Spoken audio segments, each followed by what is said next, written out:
What up, you guys? It is Monday evening, and I am here with a special guest. This is Chris B, um, my hubby, and also the creative genius behind Bumblebee Vapor. He is here to help me out with this video tonight because there was a lot going on in the last 24 hours, and I want to make sure I didn't miss anything. So he's here to help me out with all of this, make sure we get our facts right. And let's get into it. Sure. So when I filmed the last video, I know I said that I was going to pretty much move on from the whole Faircloth issue. Unfortunately, at that time, I didn't realize that he was scheduled to do a show appearance. And so, of course, we tuned in and watched, and we're actually pretty active participants in asking questions during the show. He appeared on a show on VapeNet. I think it was called VapeNet. The hosts were Sean Skull, Minx, and Celtic Fury. It's not a show that I'm familiar with or we've really seen or been involved with in the past, but nonetheless, we came out and we're really excited to have an opportunity to ask questions because up until then, we hadn't really had, the opportunity to, get our questions answered from Delegate Faircloth. He has been he started a conversation with me on PM that he never finished. He moved the conversation to some Facebook posts in Not Blowing Smoke and the National Advocacy Group, but really kind of just when things were getting started, he disappeared. And there were plenty of other people who actually asked him questions as well, not just me. And those questions, even until now, have gone unanswered. So to have him on the show for the sole purpose of kind of explaining his legal strategy and his plans, and, answering questions was awesome. We were really excited about it. So anyways, sorry, I have allergies.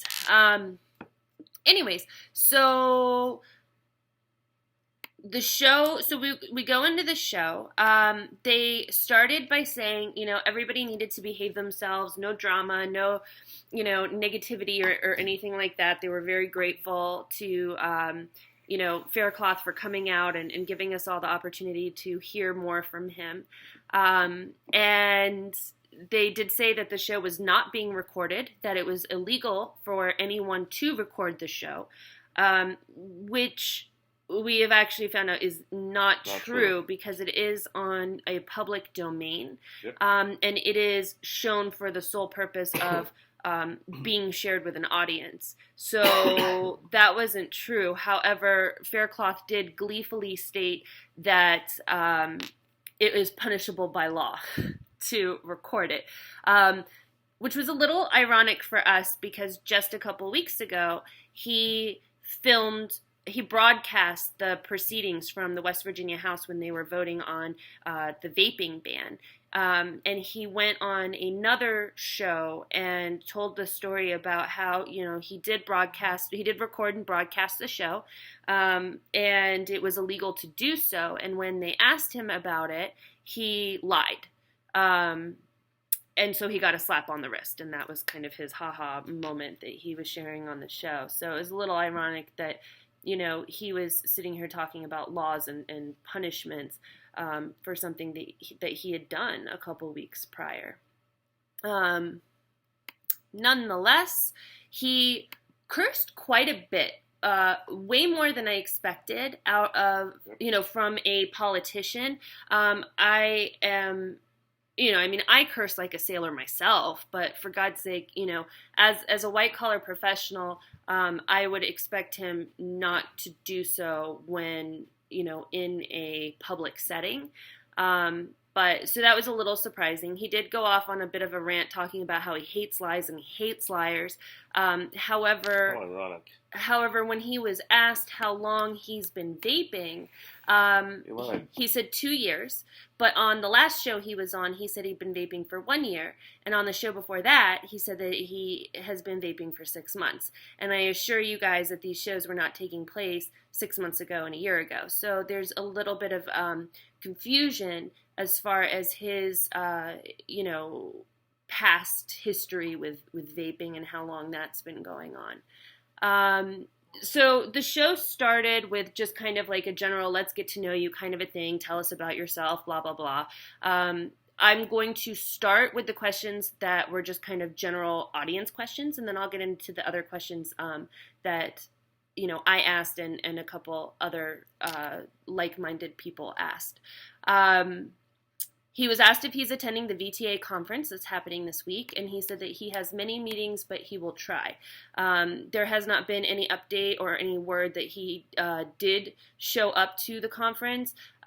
Just to fill you guys in, if you're not familiar, the conference is taking place today and tomorrow, right? Yeah. And day one is basically the law firm and the lobbyists that the VTA has retained. They're going to be talking to everybody about their plans and kind of coaching everybody on what to expect and how to proceed and what this means and kind of breaking it down for everybody. Tomorrow is more focused on having meetings with various congressmen on the Hill. So considering that Faircloth is, so amped to be a part of this and so ready to make a difference, and he has all these connections, I would think that he would want to take advantage of this opportunity. I mean, this is a golden opportunity to show the unity that he's always preaching, meet up with the VTA and all of these other, business owners that, came out for this conference and work with them, to try to make some progress on the Hill. But alas, we have not heard anything. Someone did ask him, okay, how do I make a donation? And Faircloth said, and I quote, "Send the check straight to me." He said, the only time you can trust attorneys is when you're sleeping? Is that what it was? Yeah. It's the only time you can trust an attorney is when they're sleeping. But then he went on about how his lawyer is so amazing and doing all this work, and so I don't really understand. He's insinuating that he doesn't trust his own lawyer, so you shouldn't send these checks to his lawyer who's doing the fight. Just send them to him. Yeah. His personal name, his personal and yeah, account. make them out to him personally. He was asked if he had any kind of 501c, any kind of special fund, bank account, any kind of special process with how he was handling the donations, and he said that he had none at this time. That there was that it was complicated because he's in office, and I don't. We're going to have to, there is a copy of the show that I am working to get. So if I'm able to get my hands on it, I will certainly clarify a lot of these points. But, the resounding, answer was just send this check straight to me. Someone else asked, well, what can we do right now? And Faircloth said, well, you have to submit the PMTA by this August 8th, 2016. The PMTA is the pre-market tobacco application. That is the application that you guys have heard about that's, going to cost into the millions. One application needs to be submitted for each flavor in each nic level, and each application is estimated to go into the millions. Cost into the millions. For juice makers, and then for modders, it's, right. Per device. But he's telling everybody that it's due this August 2016. But in actuality, what happens this August is that there's a market freeze. So no new products may enter the market as of this August 2016. The PMTA, the applications are actually due August 8th, 2018. So we actually have 2 years for that. So if you're really fighting for us, shouldn't you know what it is you're fighting? Well, the problem is that, you're creating fear. You're creating a lot more fear, and a lot more upset than, you know, needs to be happening at this moment. Things are not quite, I mean, they're bad, but they're not quite that bad. So that was absolutely very concerning. So I was in the room with a couple people, a couple gentlemen who, were asking questions just like I was, and were worried and concerned just like I am. And so between, I would say, the five of us, we were asking the following questions. I did actually try to write them down. I may have missed a couple, but these are kind of the main topics. It's important to note before I go into these questions, Minx was the moderator, or the host that was asking these questions. What was happening was that she was asking these questions 2 and 3 at a time. So Faircloth would pick and choose which questions he was going to respond to, and he would blatantly ignore others. So, and then when I asked those questions again and said, well, he didn't answer this one, the host actually, all 3 of them actually got quite upset with me. It became very clear very early in that the hosts were fanboys. There was an agenda there. They were sure. absolutely supporters of Faircloth, and they were not going to allow me or anyone else to ask the questions that needed to be asked and hold him accountable for answers. In fact, a lot of the time he just sat back, and the hosts were the ones that were making excuses for him, which was extremely frustrating. And really just besides the point. Why are you having this show? Why are you advertising it as an opportunity to ask questions and get to know Faircloth if you are not going to allow people to ask questions? It was very frustrating. But anyways, let's get into the questions. We know that you have experience in West Virginia, but what experience do you have on a national stage, i.e. on the Hill, in Congress, etc.? Minx, the host, read the question, but then she said his political aspirations don't matter, and she wouldn't ask him the question. His political aspirations absolutely do matter. If he, his whole campaign here is about fighting the government from within the government, that he is better equipped to lead this battle than anybody else because he's inside the government. Well, I think then we have a right to know what his experience is, and what qualifications he has to, take this battle onto the national stage. And we never did get an answer for that one. So we did ask him what his professional/career plans are after November.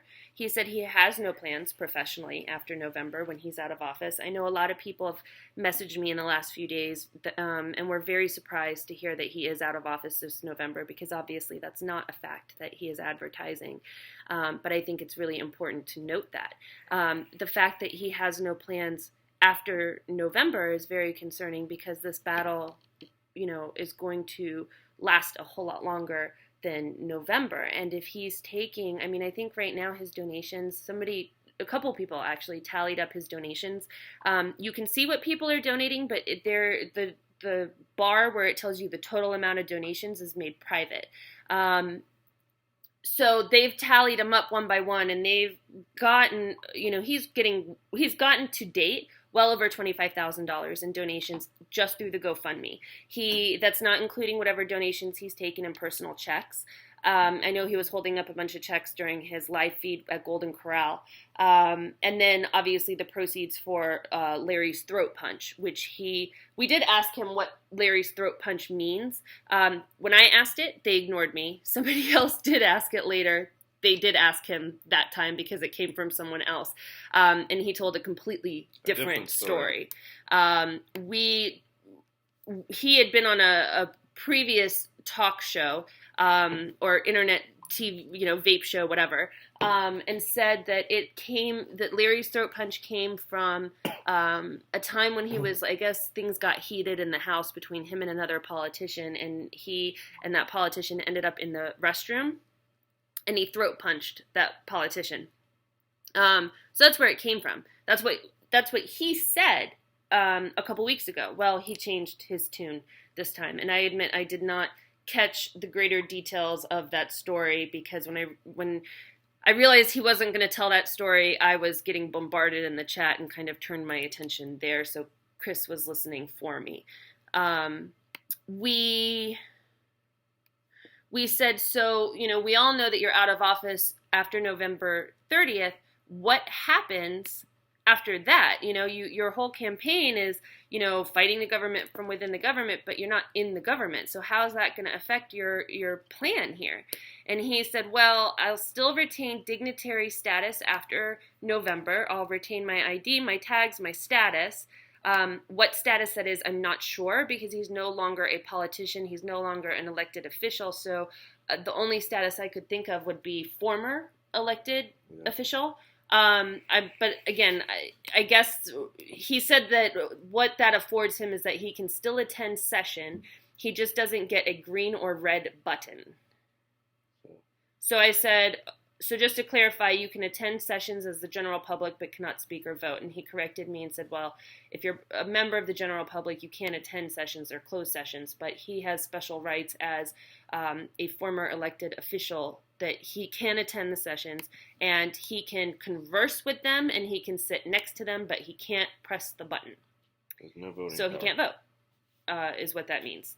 Now, maybe he will be effective in, helping with, his buddies in the West Virginia House. Obviously, whatever relationships he has built, I'm sure will continue past his office. But, that doesn't really extend beyond the confines of West Virginia. We're still not clear on, his connections and his relationships, if any, outside of West Virginia.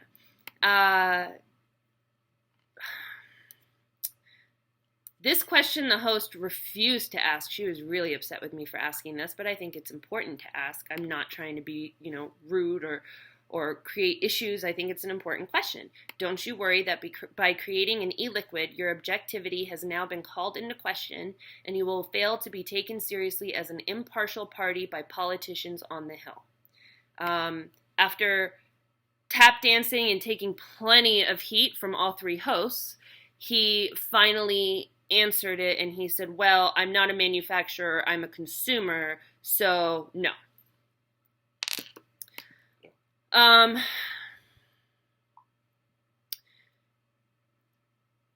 Then we asked, and this is really kind of a big deal here and a big concern.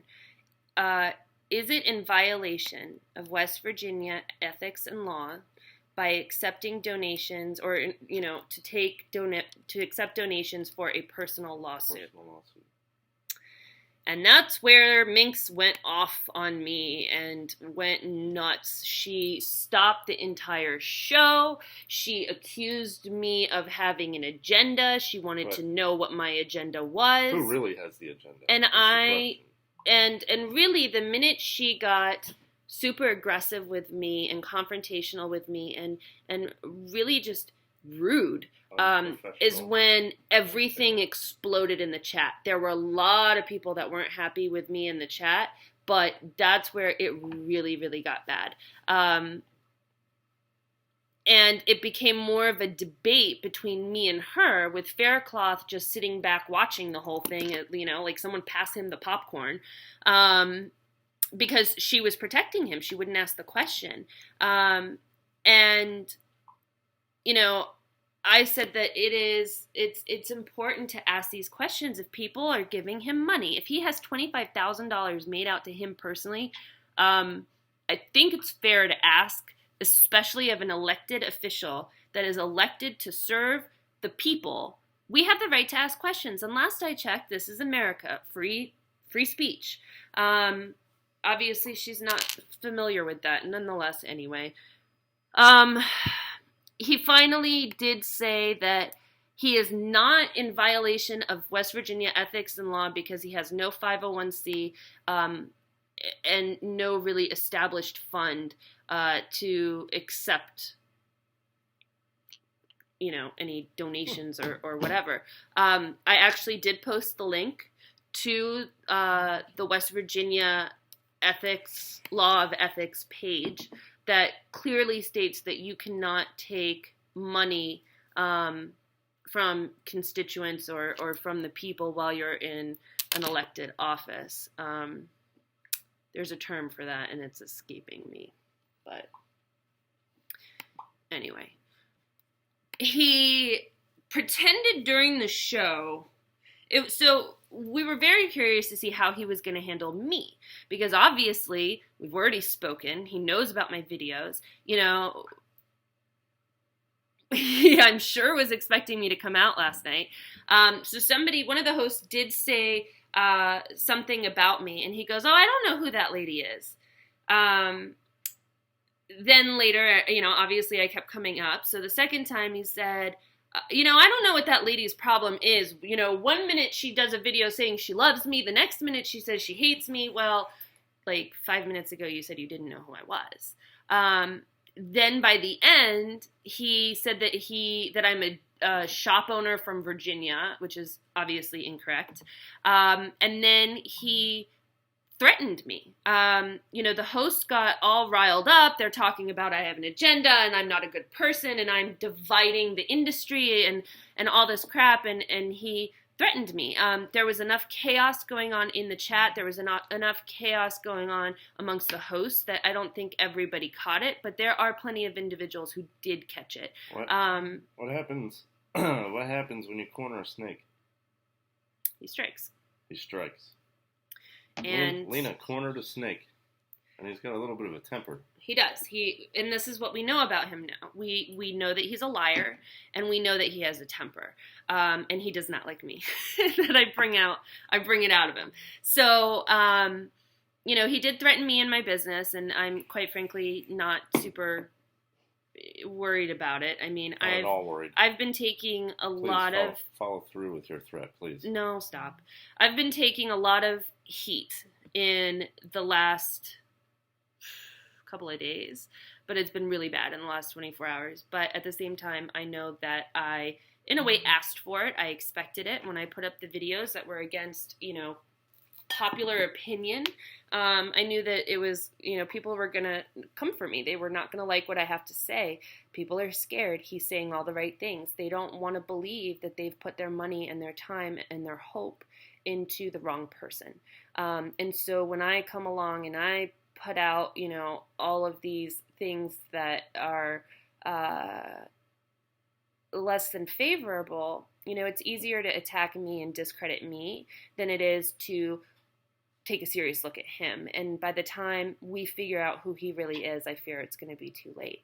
I really hope I'm wrong. I really hope I'm wrong about him. I hope that all of these things are just that, he doesn't know his research. He's not educated on the industry and he's making mistakes, but it's all adding up. I mean, the more he speaks, the more information comes out, the worse it gets. And, it'll be so, because he's taking this money written directly to him, there's no proper channels for the money to be funneled through.